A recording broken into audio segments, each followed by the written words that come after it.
Yo, check. Hey, this is MRD of Quago Gang.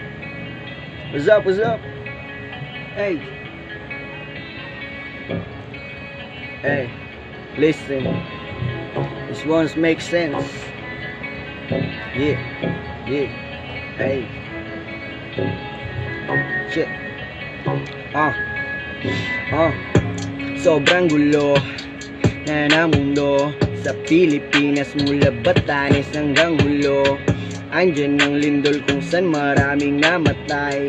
Ang masaklap pa ay hindi makita yung bangkay. Kung saan saan baha, sino nga ba may gawa? Gobyerno ba na panay paayos? Di naman sira, laganap ang mga krimen. Holdapan at ang malagim. Ang daming mga rapist na ang sasarap patayin. Nagkalak ng loloko, dapat hindi ka bobo. Puro mapanglamang mga masabing may trabaho.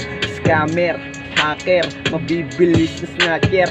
Meron na Apollo pa, magulang na employer. Paano mahuhuli yan kung pinoprotektahan? Ang daming mga tiwaling silop na pwedeng rentahan. Pilipinas ko, ano papayag ka ba na ibenta? Anong solusyon sa mas marami pang problema? Ang dami ng issue dito sa atin. Sobrang dami, halos ang hirap bilangin. Pilipinas pa ba to o bansang puro hangin? May solusyon pa nga ba sa mga problema natin?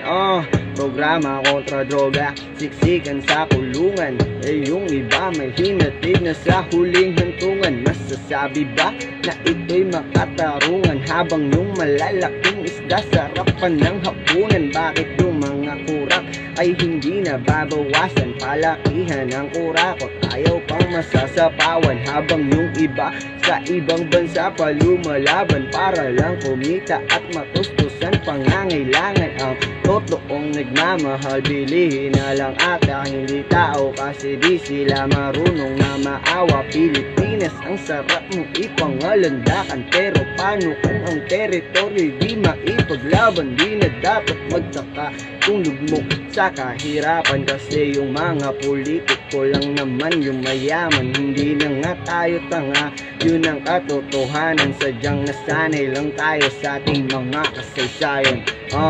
Ang dami ng issue dito sa atin. Sobrang dami, halos ang hirap bilangin.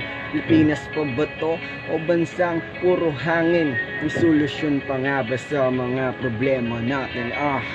Hey.